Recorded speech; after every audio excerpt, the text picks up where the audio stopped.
as all was meant to be. You shall see me lifted up upon a tree. Behold, behold, the wood of the cross, on which is hung our salvation.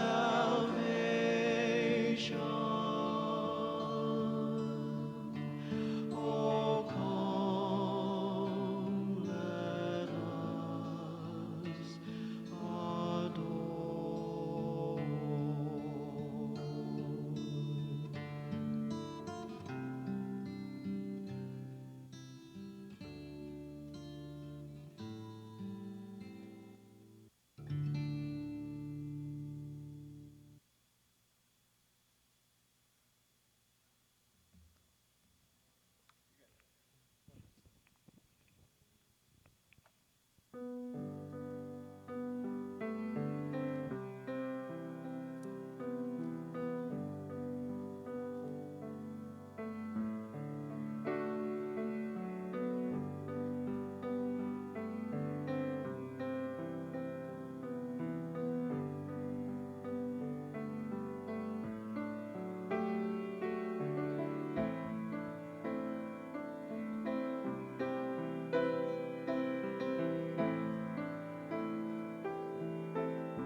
Stopping Along the Way, Stations of the Cross, as composed by John Shea.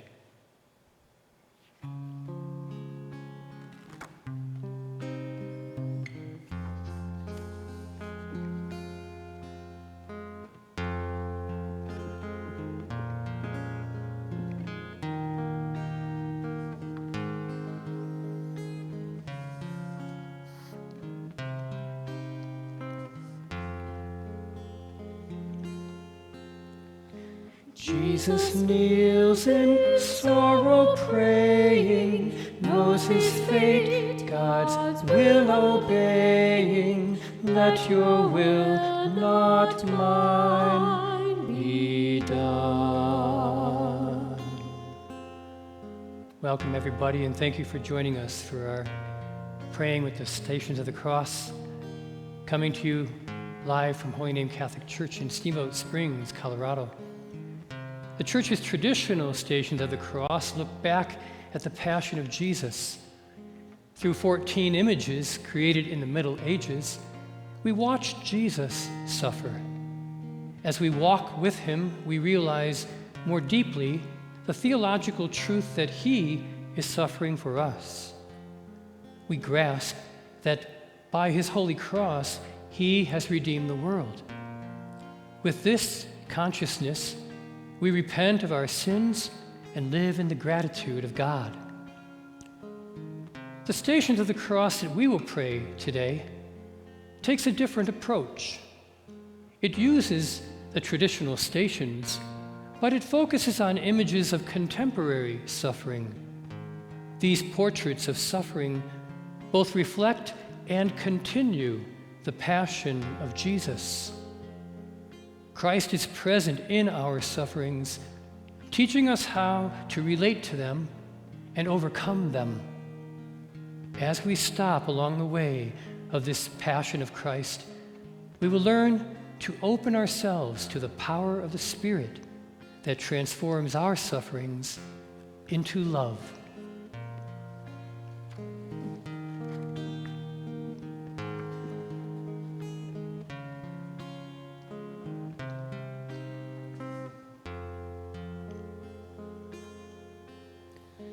Meeting Pilate's earthly power, Jesus lives these final hours, confident in heaven's might. The way of the cross, the first station, Jesus is condemned to death. Last year, my mother finally died. She'd been sick a long time, and I thought that when she died, her suffering would be over and I would feel relieved. It didn't work that way. I was so affected by the loss that I had trouble eating and sleeping. I lost my appetite, and at night I would wake at 3 a.m, pace the living room, and stare vacantly out the window at the darkness. I was grieving, but it was more than that. Something inside me was changing. It began at the wake. My mother's younger sister embraced me and said, "You and your mother have always looked so much alike." And I turned to look into the casket, and I saw myself. It was more than I saw myself. I saw myself like my mother, dead. And I let it in. I let in the fact I am going to die. At a time and place I do not know. Maybe years from now. Maybe tomorrow. I did not push it away. I am not dead, but I am condemned to death. I'm mortal. And I knew it, not in the attic of my mind, but in the marrow of my bones. I told my husband. He said, "Don't be morbid." And I kissed him, not a peck. I kissed him with more than a little passion. And he grabbed my shoulders, held me away, looked into my eyes. "I get it," he said. "I'm not sure I get it, but I feel like it was my mother's last gift to me. Now that I've embraced my death has given me life."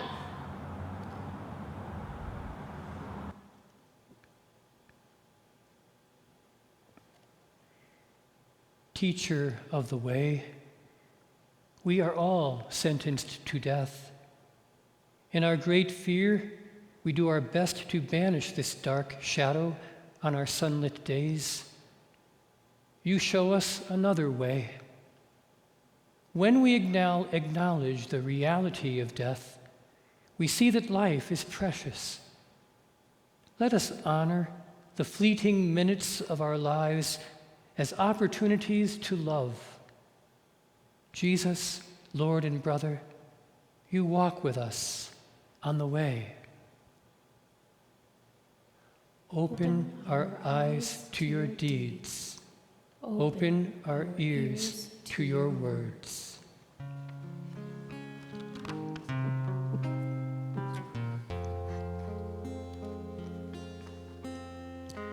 In the weight of crossbeams wooden, Jesus feels the heavy burden of our frail humanity.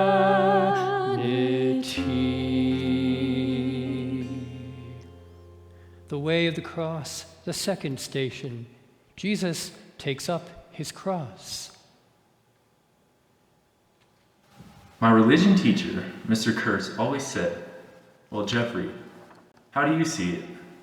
Whenever I disagree with her, which was often, she would say, "Well, Jeffrey, how do you see it?" Well, this is how I see it. Jesus was no dummy. He saw the cross coming. Look at what he's doing. He's touching all the unclean people, eating with the crowd, breaking up temple money games, pointing the fingers at corruption. He wants a better world, but a lot of people are doing real well in this world as it is. They're not going to give up and fade away. This is news. Peter, there's a dummy. Jesus lays it out for him. The cross, the resurrection, the whole thing. And Peter says, "Not you, no way." Jesus is not happy. So he says to him, "Not only for me, but for you, Peter." So now Peter is not happy. So Jesus tells him, here's the thing I like. Jesus tells him, "Don't let them lay the cross on you, Peter. Take it up. Don't let them lay it on you. Take it up." Wow, you gotta love Jesus for that.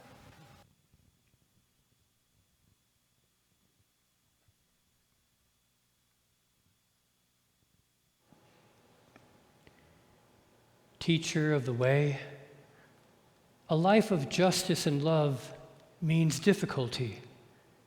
We are tempted to shrink from the challenges and hardships in our path. You show us another way. We are meant to make things better. It is the mission that we were born to. Help us lean into our burdens, shoulder whatever comes, take on whatever debases our humanity. Our effort is the inevitable price of a new world. Jesus, Lord and brother, you walk with us on the way. Open our eyes to your deeds. Open our ears to your words.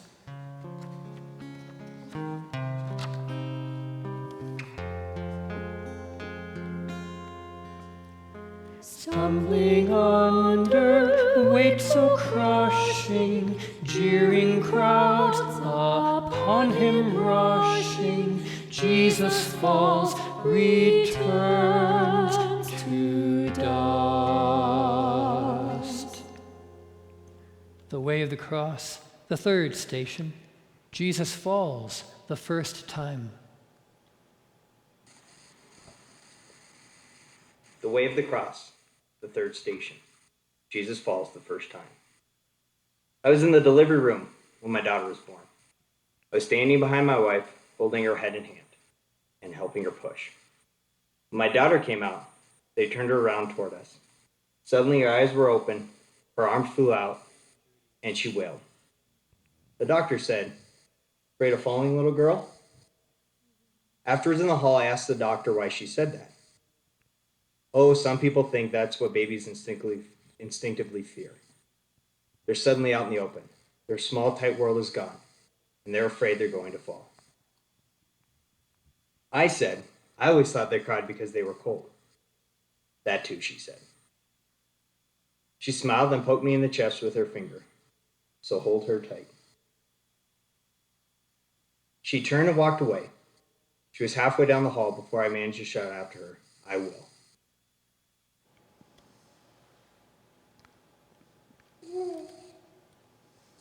Teacher of the way, we are afraid of falling, of failing, of being seen as less than perfect. So we grow timid, refusing adventure. You show us another way. You have heard our first cry. We are held in the close embrace of the encompassing arms of love. May we walk with confidence, secure in the love that overcomes all fear. Jesus, Lord and brother, you walk with us on the way.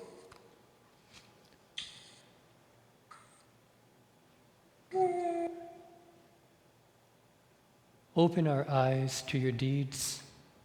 Open our ears to your words.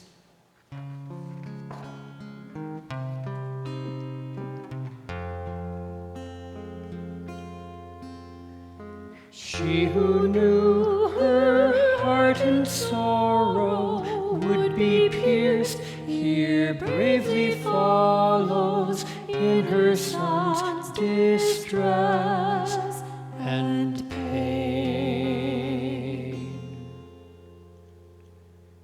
Station to the cross, the fourth station, Jesus meets his mother. The fourth station, Jesus meets his mother. When I was in college, I took a lot of courses and got a lot of encouragement from my teachers. I really liked making videos. So there was a statewide competition for Best Documentary. I wrote and directed this documentary called Kids in Court. It showed all the shameful, degrading ways kids are treated when they're dragged into the court system, from juvenile offenders to witnesses. It turns out I'm one of the 4 finalists. Everyone is excited, and the winner will be announced at a dinner. I go there with my parents and 2 of my teachers. The award is a $1,000 tuition scholarship and a fairly big statue with an old-time film camera on it.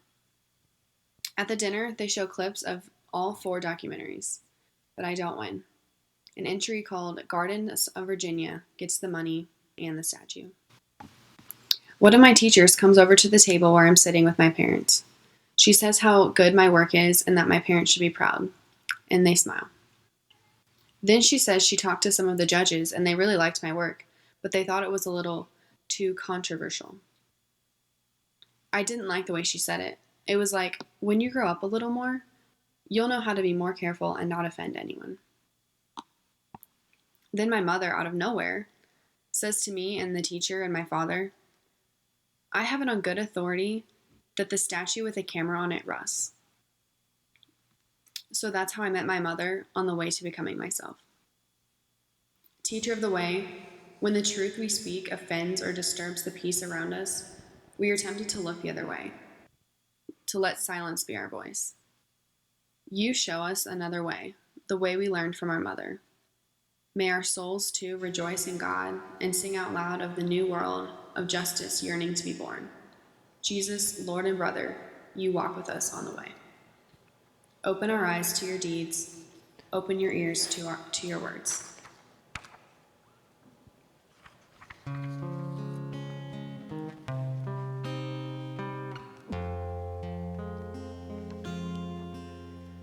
Simon, one with Jesus bearing, shows the way of our own sharing, taking up our daily cross. The way of the cross, the fifth station. Simon of Cyrene helps Jesus carry his cross.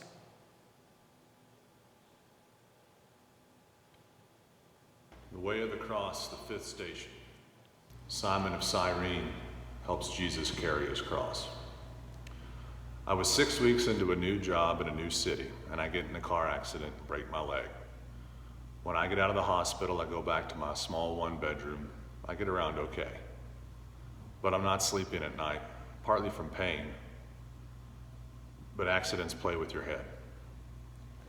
I'm afraid, but I don't exactly know why. I know if someone were in the apartment with me at night, I would probably sleep better. but I don't know many people, and I'm afraid to ask. But after 2 nights of not sleeping, I call this guy from work who's on the same level as I am. When he finds out it's me on the phone, he says, "Hey, how you doing?" I mumble something about not being able to sleep and say, "I know this may sound crazy, but if someone could just be in the apartment with me," I don't get any further. He says, "Where do you live?" I tell him. He says, "I'll be right over." Half an hour later, he shows up. I apologize for calling him and ask if he wants a beer. He says no. He looks around and says, "I'll crash on the couch. You got a blanket?" He pulls out a blanket from the dresser in the bedroom. "Good night," he says, and heads for the couch. He's a real matter-of-fact guy. I finally get some sleep. When I get up in the morning, he's in the kitchen. He's found the coffee. I begin to half thank and half apologize for inconveniencing. He stops me short. "My privilege," he says. On his way out, he says, "I'll call tonight and see how you're doing." That night he calls and asks if the bed is ready. I said, "There's no need." He says, "Anytime," and hangs up. Whenever I think of how to help people, I think of him. Teacher of the way, we need companions on the journey. Going it alone is too hard. Yet often we are too embarrassed to ask for help and too reticent to give it. You show us another way. We are all both cross bearers and Simons. Help us confidently ask for what we need and give generously when we are asked. Jesus, Lord and brother, you walk with us on the way. Open our eyes to your deeds. Open our ears to your words.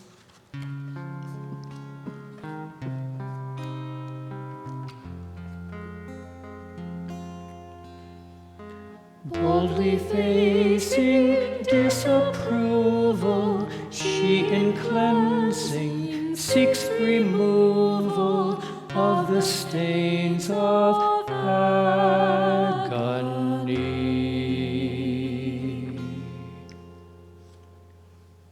The Way of the Cross, the 6th station, Veronica wipes the face of Jesus.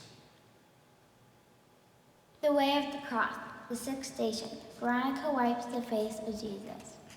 Everyone calls me Ronnie, except my mother. She calls me Veronica. I am named after a lady who wiped Jesus' face with her veil. My teacher says her name means true image, because Jesus left a picture of his face on her veil. When I was small, my mother would wipe my face with a washcloth and say, "Now there's the real you, your true face under all the dirt of the day." She never let me go to bed without my true face. Sometimes I would see her coming with a washcloth in the middle of the day, usually when I've been bad. "You have to get at your true face," she would say. I don't let her do that anymore. I told her I can do it myself, but sometimes she puts a washcloth on my bed at night or sticks one in my lunchbox with an apple wrapped in it. No one at school guesses, but I know. Teacher of the way, we often lose our true selves in our struggles. Our spirit collapses into our pain and distress. You show us another way. Our true face can be recovered and shine through our suffering. Wipe away our tears with the veil of your compassion that restores us to ourselves. Jesus, Lord and brother, you walk with us on the way. Open our eyes. Open our eyes to your deeds. Open our ears to your words.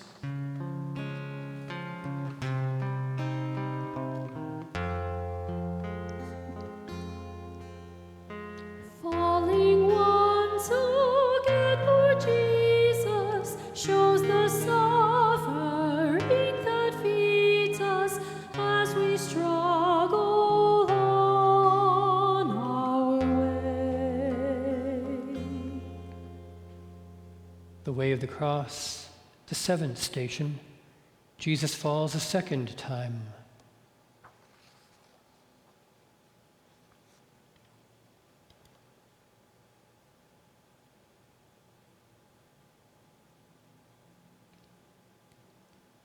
When I got polio the first time and I fell, I was shocked. Falling the first time can be unexpected. When it came back, I knew I would be falling again. Falling the second time is predictable. The problem is no longer falling. The problem is going on.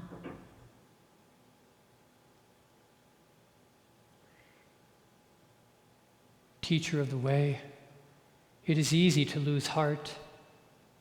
When that last straw falls on us, we are ready to give up. You show us another way. Some secrets are hidden from health when we do not know our resources. Open us to our own hidden strength, the quiet inner strength that perseveres. Jesus, Lord and brother, you walk with us on the way. Open our eyes to your deeds. Open our ears to your words.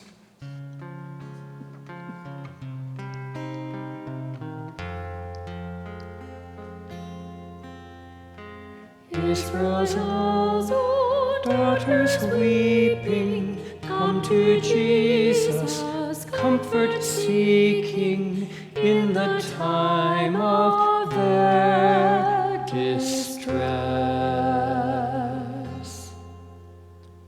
The way of the cross, the 8th station, Jesus meets the women of Jerusalem. The way of the cross, the 8th station, Jesus meets the women of Jerusalem. I am one of the women he talked to, one of the women of Jerusalem. He told us not to weep for him, but for ourselves and for our children. That he knew the scope of weeping. He had already wept for us, crying over Jerusalem, calling himself a mother hen who wished to gather her chicks under her wing, but was unable to. And what of his beloved Lazarus? Did he not weep him out of the tomb? This one knew the value of mourning. He knew it was a vocation, a high calling so that people would not grow numb. We attend to everything but tears. We open our ears to anger, to ambition, to fear, to lies, but we push away weeping. We think that if we avoid it, it won't know where we live. It won't enter our house. But I am a woman of Jerusalem and Beirut, of Saigon and Baghdad, of Nagasaki and New York, of rice paddies and jungles, of refugee camps and famine lands, of every place of grief and heartbreak in the world. I weep for the people the great ones of the earth have forgotten, like this poor worm of a man on his way to crucifixion, who only wanted to mother the pain of the world. Teacher of the way, when our grief weighs us down and reduces us to our tears, we languish. But you show us another way. Our grief galvanizes us, mobilizes us to action. Let us honor human tears as they bind us to one another and show us what must be done. Jesus, Lord and brother, you walk with us on the way. Open our eyes to your deeds. Open our ears to your words.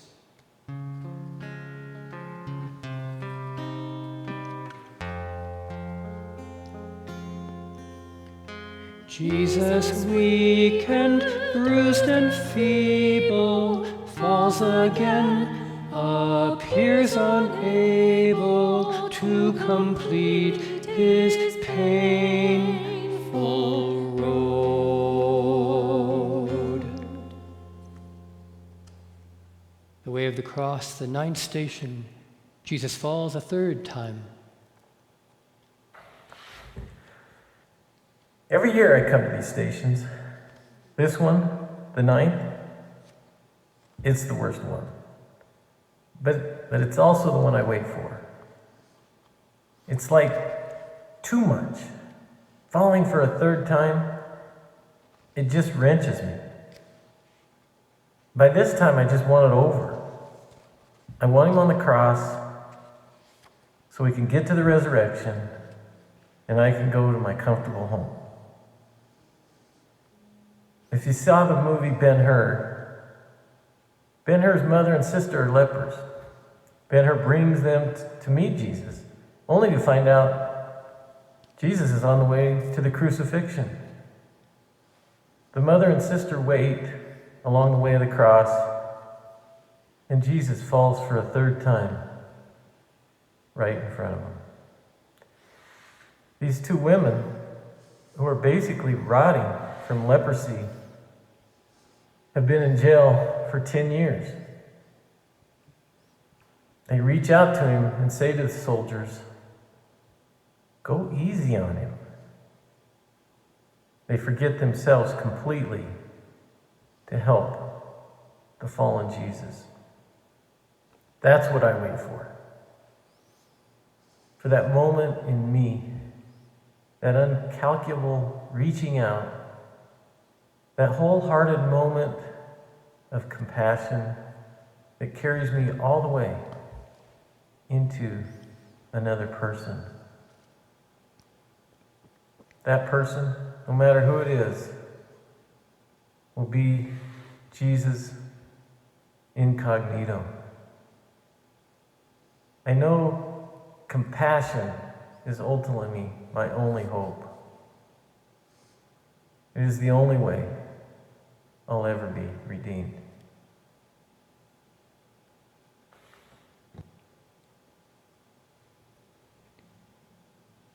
Teacher of the way, we get wrapped up in ourselves.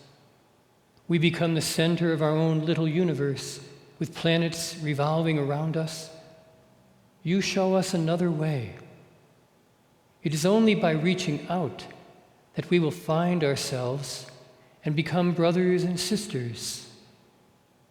Let us allow compassion to move us into communion with each other. Jesus, Lord and brother, you walk with us on the way. Open our eyes to your deeds.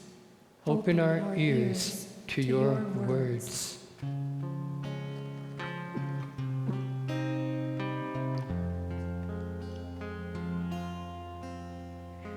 Naked, stark in desolation, Jesus knows humiliation, robbed of his last dignity.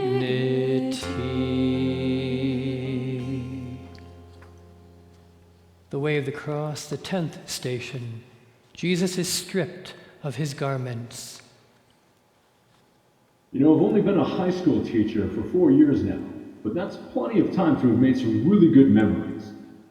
I've also, unfortunately, had a few experiences that haunt me to this day. I can remember this one time, a student approached me after class in the hallway, comes right up to me, and he's visibly upset. He says, "Mr. Roman, you embarrassed me in there." Admittedly, I was taken aback. I didn't think this student was in touch enough with his emotions to say something like that. So defensively, I countered, "You made a mistake. I corrected you." He shook his head. "Did you not see or hear the other students laughing their heads off at me?" I responded, "Well, yeah, but you laugh at the other students too when they mess up, don't you?" He dismissed it, saying, "You made fun of me just because I didn't know the right answer." This time I responded a little bit more firmly. I said, "Look, I'm the teacher. It's my job to show you where you've gone wrong." He dropped his head and just said, "Mr. Roman, you really embarrassed me in there." And he walked away. That night I kept replaying what had happened in my head. I was too insensitive. I was probably playing more to the crowd than I was actually trying to teach. I didn't leave him any place to hide. I had stripped him of all protection. And I didn't need to do it to make my point, to teach him or the others, but I did it anyways. He was right. I had intentionally embarrassed him. The next day, I had resolved to genuinely apologize to him. But when I got the chance, he was still noticeably upset. He said to me, "It was too late.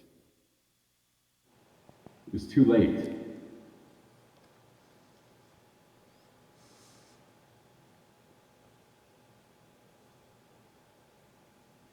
Teacher of the way, our thoughtless words rudely strip others of their dignity, exposing them to ridicule and embarrassment.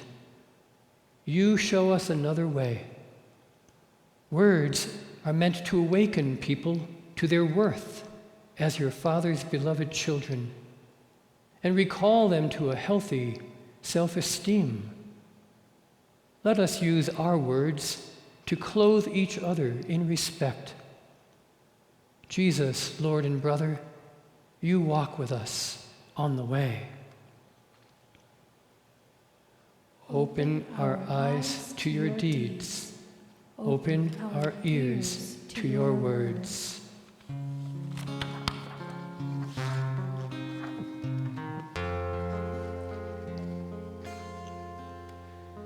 Hands which heal and bless and feed us, feet which to the kingdom lead us, now are pierced at brutal steel.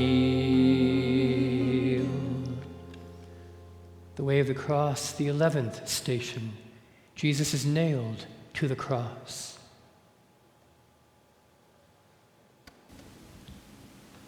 Sickness can be such a numbers game.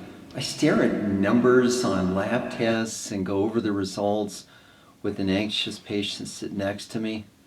I give pills with numbers of their strength and numbers to tell the patient when to take it, how often to take it.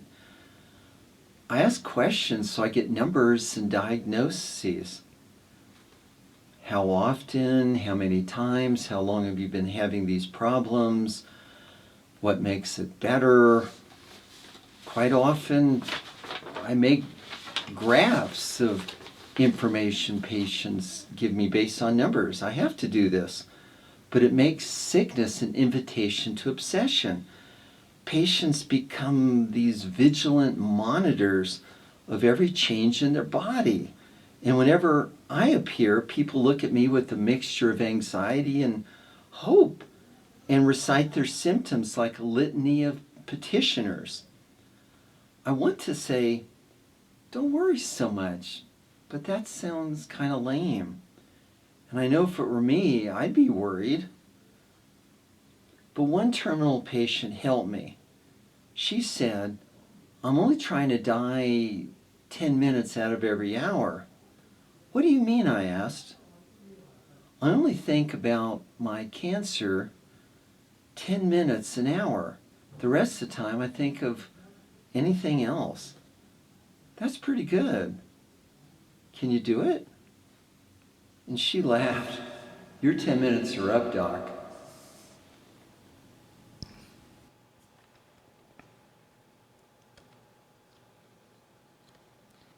Teacher of the way, we are often nailed slowly to our own crosses, counting each hammer stroke. We become obsessed with every sign of physical decline. You show us another way. Our God is a never-failing presence. Let us live, even in our dying, knowing that we are blessed and that we can bless even as our bodily health fails. Jesus, Lord and brother, you walk with us on the way.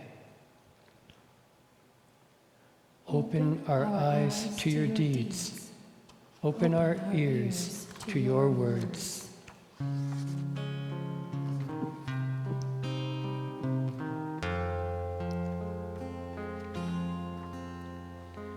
There between the earth and heaven, death appears in triumph proven. Jesus draws his dying breath.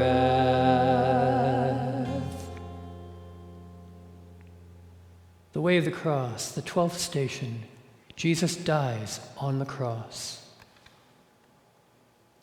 I've been a hospice nurse for 6 years and had the honor of being with many people at the end of their lives.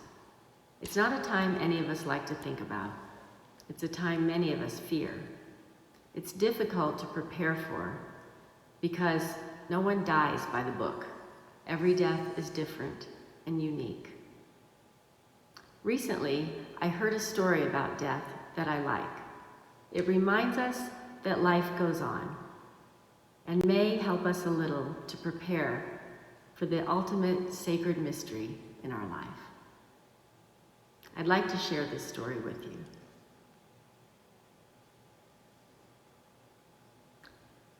A stream from its source in far-off mountains passes through every kind of countryside until it reaches the desert.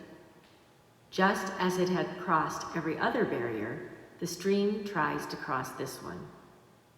But it finds that as fast as it runs into the sand, its waters disappear. It's convinced that its destiny is to cross the sands, and yet there seems to be no way. Then a hidden voice coming from the desert itself whispers, "The wind crosses the desert, and so can the stream." The stream objects that it's dashing into the sands and only getting absorbed. The wind can fly, and that's why it can cross the desert. The desert voice responds, "You cannot get across by hurtling yourself into my sands. You must allow the wind to carry you." "How can this be?" asks the stream. "Give yourself over to the wind," the desert voice says. "I will lose myself," says the stream. "No," says the voice. "The purpose of the wind is to take up the water, carry it over my sands, and then let it fall again as rain."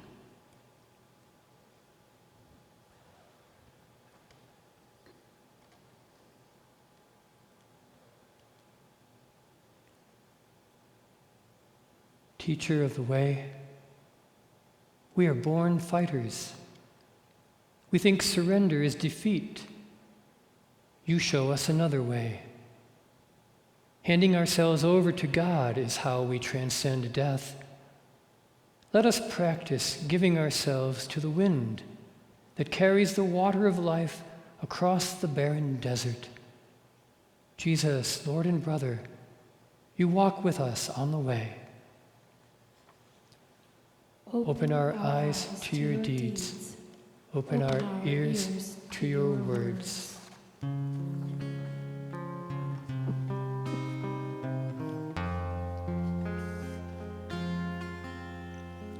Oh, what sorrow, pain, and anguish comes to those who saw him perish as they take his body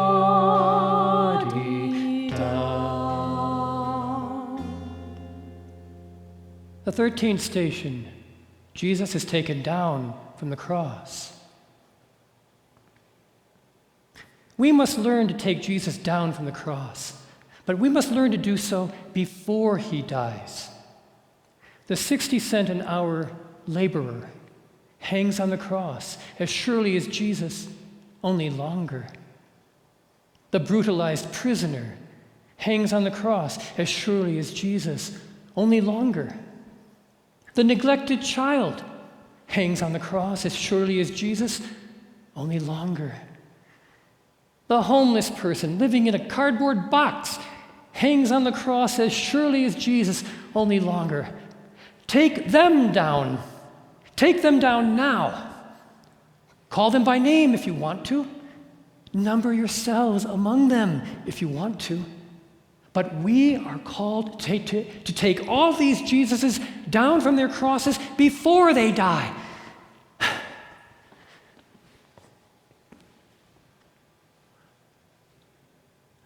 I remember the summer I saw the Vatican art collection. In one room there was the Caravaggio, The Deposition, which is a painting of some people taking Jesus down from the cross. There was a bench nearside the painting, and I was sitting there resting. A woman and her daughter were staring up at the painting. Then the woman got up and came over and sat beside me on the bench and started rummaging through her purse. The girl, who was about 12, just sat staring. Then the mother said, while still looking through her purse, "Okay, let's go." Then she looked up and saw that her daughter appeared to be already gone, off in another world. Her head was back. Her eyes were at a maximum. Her mouth slightly open. "Jenny," said the mother, but the girl did not hear her. Then the mother looked at me, slightly frustrated, and said, "But she's so young." And in the silence of my heart, I imagined that this girl was learning the tender passion of taking Jesus down from the cross. We are the 14th station. We wait in the tomb where they lay Jesus. We see the woman coming, bringing their spices and their tears, worrying about the huge rock that we could roll away with a single prayer. When they see us, they are afraid, but we tell them what we were told to tell them. We are not allowed to improvise. After all, we are messengers. We say, "Why do you seek the living among the dead?" "Why do you seek the living among the dead?" We say it twice. They run away. But we know they will meet him wherever they run. He is loose in the world, doing what he has always done. So we return to the one who sent us. The one who sent us asked, "Do they know?" We said, "Yes." Then the one who sent us asked again, "Do they know it isn't over?" We said, "Yes." Then the one who sent us asked, "Do they know it is never over?" We said, "Yes." Were we right? The angel said that he is loose in the world. The angel said that we believe that the story is never over. Were they right?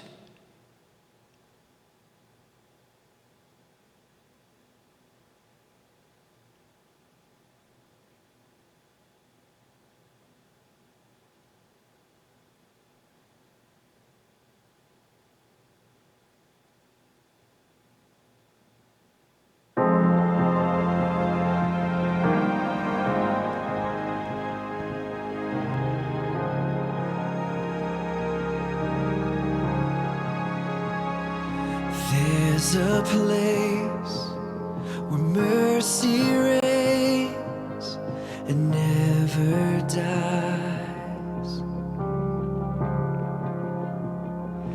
There's a place where streams of grace flow deep and wide.